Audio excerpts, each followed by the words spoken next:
If you're an HR professional who works hard to fill roles within your company, keep employees engaged, and build company culture, welcome to America Back to Work, where dreams only work if we do. We'll share wide-ranging issues surrounding pre-employment background screening, HR topics such as recruiting, hiring, labor trends, and company culture, as well as broader HR-influenced business topics such as customer experience, service level excellence, and protecting what matters through best practices in prevention, protection, and corporate security. America Back to Work is brought to you by S2 Verify. Here's your host, Arnette Heintze. Welcome to America Back to Work, brought to you by S2 Verify, where our purpose is to help you hire with confidence and manage insider risk. I'm your host, Arnette Heintze. Thank you for joining. Today, our guest is Danielle Bodalski. Danielle, I hope I didn't mess that up too bad. Danielle, thank you for joining us today. Would you mind sharing with our audience some highlights of your exceptional career and what got you into HR and how you started your own firm?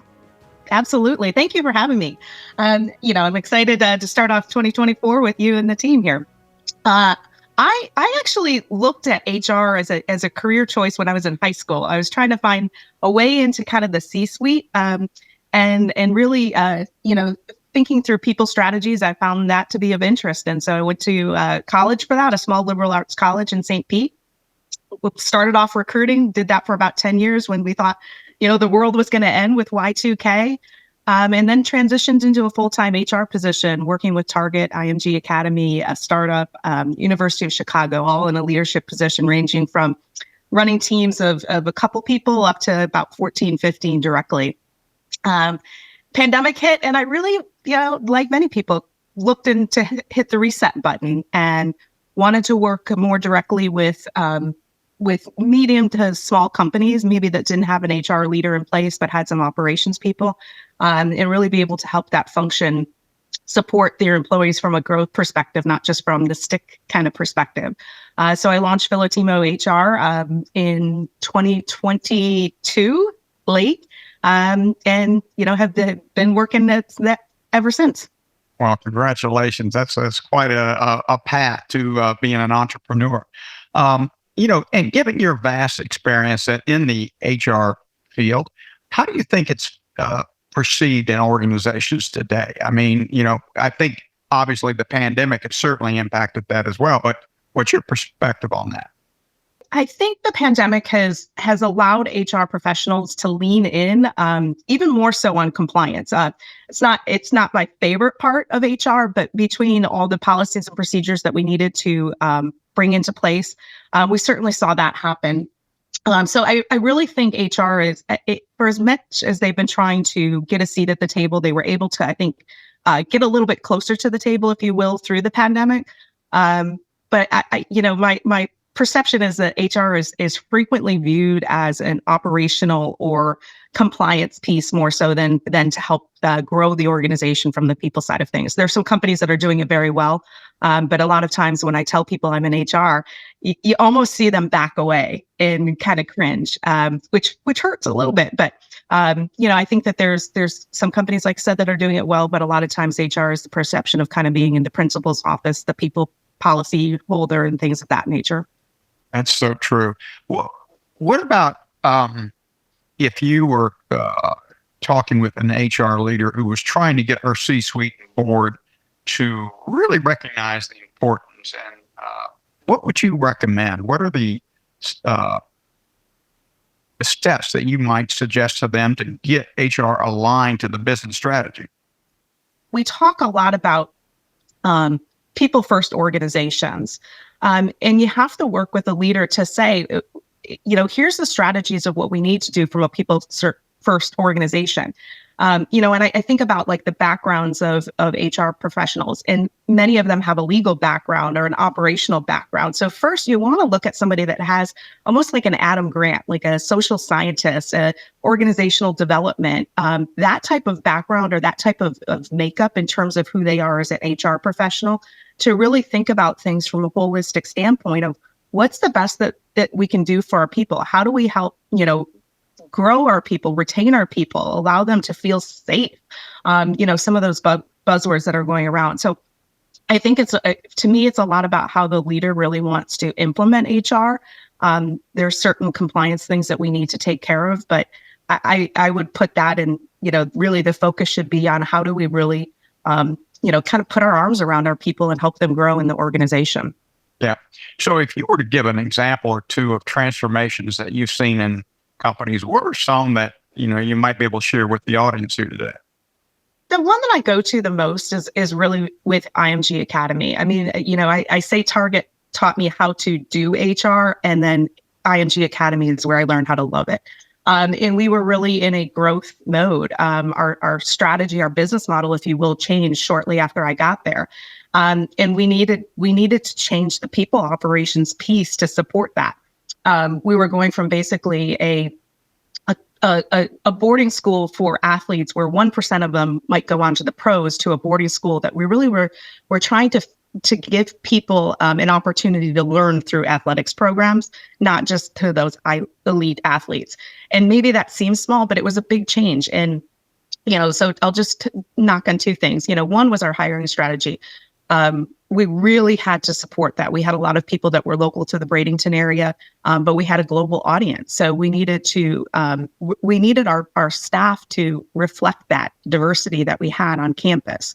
We needed multiple languages being spoken. We needed to relocate people. We needed to do a lot of things from that perspective. And we did. And then what came to find is, how did we support our people once we got there? And we did, basically, I was doing exit interviews, and it was hard to do because people were leaving and things that I thought we could do better. So my boss, to this day, he said, well, go fix it. Go figure out what we need to do in order to keep our people.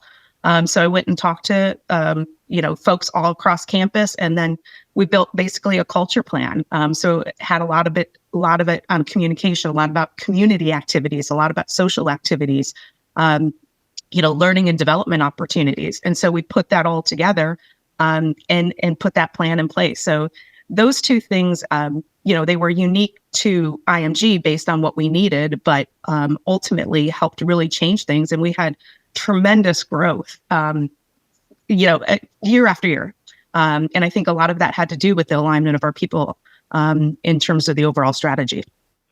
What about a company that just refuses to accept HR as a strategic partner, and they push it down to, more of an administrative role? What do you hear in those type of companies as the rationale for doing it? A lot of times they look at it from an operational finance perspective, in my opinion. They've not had the experience of working with an HR partner or an HR practice or organization that really truly invests in people. And it doesn't have to be a financial component. It really is about caring and using that. And so when I work with companies, or I've seen companies that have a more traditional sense of HR, I would say, you almost hear it in the way that they talk about their people. We're herding cats. We're looking at spreadsheets. Tell me what the numbers mean. In data is very important. Don't get me wrong, but ultimately, it's not the end all be all of things. So we need to really look at from a holistic perspective. So, to answer that question again, you feel it more than you can see it in some ways. I'll share this quickly with Target. We used to go audit stores. I don't know if they still do this, but as a team, you basically, as soon as you walked into a store, you knew what that store was going to score. And it was, you watch the interaction with the people, you watch the interaction with the guests, you watch how leaders talk to, people, and you could assess that more so than what the data would tell you. And I think that those are things that are hard for people that are number oriented to be able to wrap their head around. But it's really important. Oh, that's a great perspective there, of being able to just make an assessment when you walk in the door. That's fabulous. It's crazy. So if, in HR, there's a lot of different roles and functions, specializations. How do these teams in HR work together to support the business strategy? What's your guidance in that area? It's so important because each of those pieces, so if you're looking at from a functional standpoint, if you have a compensation, benefits, kind of the HR operations, all these pieces, if they're siloed, it's potentially going to work, but it's to the benefit of the organization and the people to be able to look at those things and really, what are you trying to achieve? Some companies are in a stable setting. They're not really trying to grow, which sounds weird, but they're comfortable with where they're at, and they want to maintain that. Others are in a hyper growth. In your HR strategy, your HR incentives, your HR rewards have to align with where you are going as an organization. And so the word I use a lot in HR is connect. We don't typically have a ton of influence, or we have it rather, let me do the opposite. We have a lot of influence, but we don't have a lot of direct control over things. And so by connecting the pieces of the organization and saying, here's how the comp strategy, if we have bonuses for our top level employees, how does that impact your people that are coming in day to day? All of those bits and pieces have it, and you have to prioritize because you're not going to be able to do everything at once. But sometimes you take it in, here, year 1 and 2, we're going to focus on the growth piece of it. Year 2 and 3, or 3 and 4, we're going to focus on retention pieces, and so on and so forth. But I just think it's super important to be able to look at HR, all of those pieces that touch your employees from a holistic perspective, and understand that it has an impact on your team and how they show up every day. Let's assume HR, we're in an organization that really has a seat at the table and they're accepted by the senior executive team. How does that affect the day-to-day operations and work within HR teams? Do you see greater efficiencies? Do you see greater progress? Yeah, I think you see both. And this, again, maybe it's a more cliche in some ways, but people are happy. And there's a lot of data points that show when people are happy at work, they're more productive. They lean in more. So again, kind of going back to IMG Academy, my team, knew that what they were doing made a difference. And you could almost see it on a daily basis. I mean, if you had a bad day, I would say walk outside and you see kids. And what you're doing impacts those kids because by way of the employees that we hire. So I think it's rewarding from that perspective because you're able to really share with your team, the impact that they have not only on people's lives in this case, but also, whatever you're trying to achieve as an organization. And that makes you be able to go home and have a good night of sleep and come back to work every day largely with a smile. Yeah, that's great. Yeah, you got to be happy coming into work because if you're not, there's a problem. Yeah. Uh-huh. So let's look at an HR team, and they sense that there's not an alignment between HR and the business strategy. What are some of those red flags? What pops up at the table? What I get the most is really frustration. There's and I'm thinking specifically of one of my teams that I worked with in the last couple of years, and they would come to me daily with a real sense of frustration. It was almost as if their values were not aligned with what we were doing because the organization kept putting us, blocking us from doing what we wanted to do. And I'll try to be more specific with that, but people. There's lots of research that show people want autonomy. They want freedom. And that's not to be able to just do what they want to do without they want to be able to get to the end result in a way that has meaning to them. And when an organization is not invested in their HR function as a growth function, and you have a team that you hired that is looking for a growth function, it really causes a lot of frustration. It really causes a lot of discontentment. And ultimately it impacts either how they show up to work or when they exit. So then it's not a great situation. You try to do your best as a leader to shelter, maybe that's not the right word, but to be able to protect your team as much as possible from some of the dynamics that might be at play at the C-suite. Yeah. And if the HR is not aligned with the business strategy, the risk to the organization itself, obviously you're going to have higher attrition, maybe even tough recruiting challenges. But what else might there be? Inherently in HR, there's a lot of risk. I mean, your comp strategy, there's an increasing amount of scrutiny on pay. And it's not just the base pay, but all the outliers of that. So your comp strategy can get you in trouble if you're not looking at that from a perspective.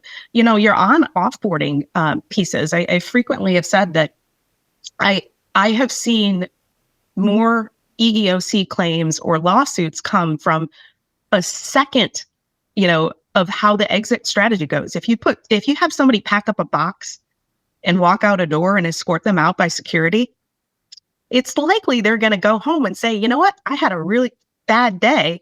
And somebody's going to say, oh, well, I have a lawyer that you can talk to. And so there's an inherent risk with almost every piece of the HR, kind of functional areas.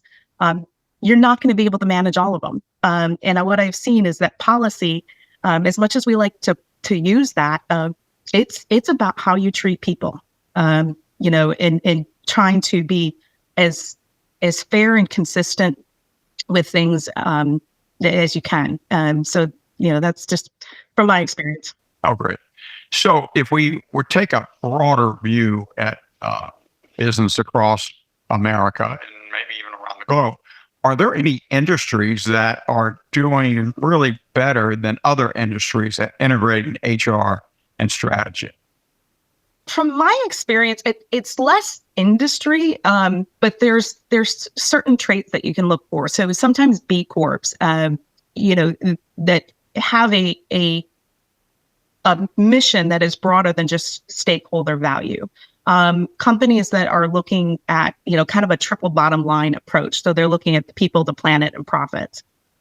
Those are the types of companies that seem to have a greater interest in really implementing people first growth strategies.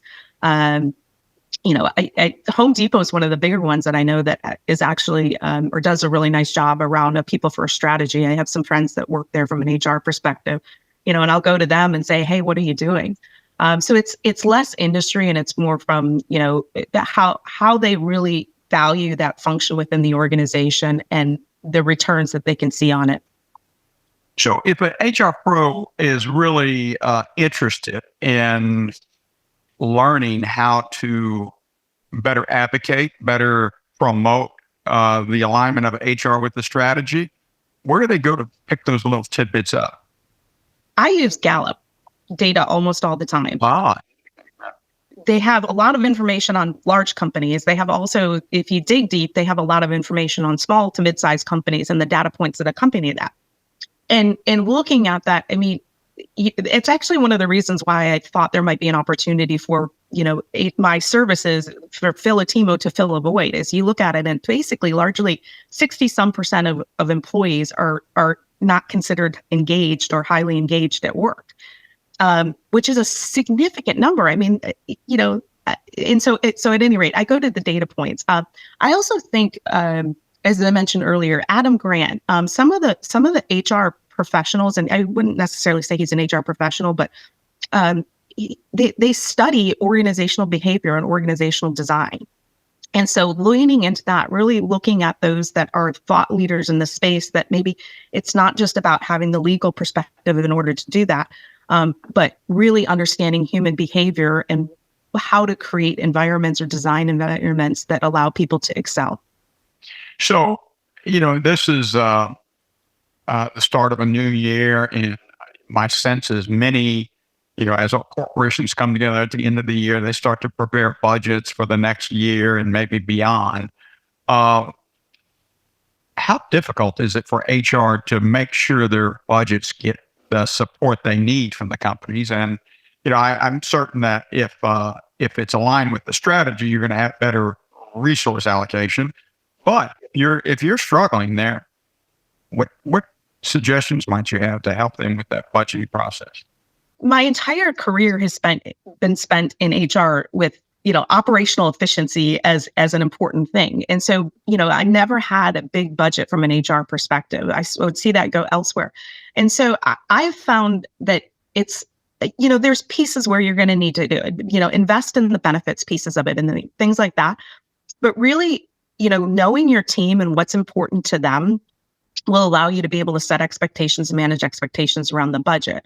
But I would say start small. A thank you, a handwritten thank you note, as old as archaic as that seems right now, is important. And one of the things that I always think about in terms of when people start talking about budget and we don't have the budget to do that, again, going back to IMG Academy, we had this person who was knocking it out of the park. He was doing an amazing job. And we came together as a team to say, what can we do? There was other people we would do a recognition on a monthly basis that would be something small. And I said, you know what? I think it would mean something if the CEO basically went back and just said, thank you. And Sam was like, what? Really? You think? And I was like, I really think that would be meaningful to this person. And so he did that. And the person almost thought that they were in trouble, which tells you something right there. But he was knocked off. He was like, I can't believe the CEO basically just came down here and said thank you to me. Oh, that's bad. And so, yes, budget is important, but you have to really be able to see, what are we trying to achieve again? Where does it make sense to put the budget based on our industry, based on where we are? And then what are things that are important to the individual people that we can lean into and be able to help them know that we value and we care for them. So those are the things I think are just super. They're little things sometimes that we miss, but it shows the value of the individual and that we care about them. Well, Danielle, we're about to come to the end of our time together. But before we finish, I'd like to ask you a question that I ask every guest, which is, okay, if S2 Verify were to conduct a background investigation on you, what would we find out other than the fact that you're a Tom Brady fan? Oh, he saw that. I was trying to. I did. I don't know if this counts, but I've gotten really good at having to enter my house without a key because I continue to get locked out. So I don't know if like a background check would show that I'm breaking and entering into my own house, but yeah, I've had to do that a couple of times this year. Those electronic locks, they run out of batteries. Yes, they do. Well, the good news, hopefully, it sounds like you live in a beautiful area, being down there in South Florida, and that's pretty safe there. Yeah. So how can our listeners connect with you and keep up with what's going on in your world? Like most people, LinkedIn is at Philotimo HR and LinkedIn, or Danielle Bodalski at LinkedIn.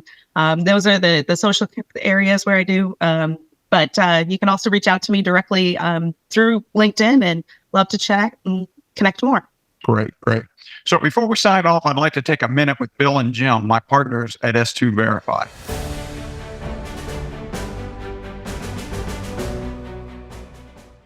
Bill, let's talk about a topic that we're hearing more and more about from our medium to larger size clients, which is the topic of integrating our reporting with their systems. I know that we encounter this quite often. So let's talk about that topic.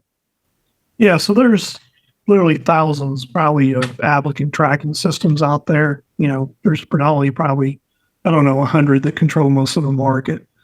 And so an applicant tracking system allows them to be able to get the data from the applicant.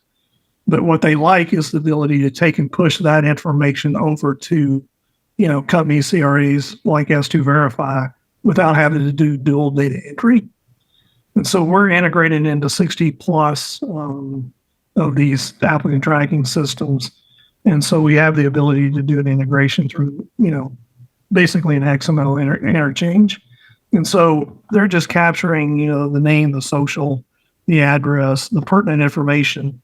And so when they make a conditional offer, then they can just push a button in the applicant tracking system, and it comes into our system via electronic XML exchange, orders the package, and then we complete the background check and send them a token, basically, that they can click on, which allows them to view the background check outside of the applicant tracking system. The good thing is we already have experience with most of the major applicant tracking systems. What most companies don't understand is although we know the roadmap, we still have to go through and do the actual programming, and we have to rely on the applicant tracking system and their employees to actually do, their process. And so a lot of times it gets caught up in the applicant tracking system actually, putting that into their queue and, moving forward. For us, we were pretty nimble on getting it done, but we're often waiting on the applicant tracking systems to get that integration done.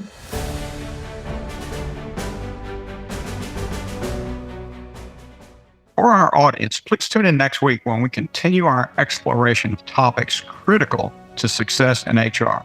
We'll see you then, and it goes without saying, let's get America back to work, because dreams only work if we do.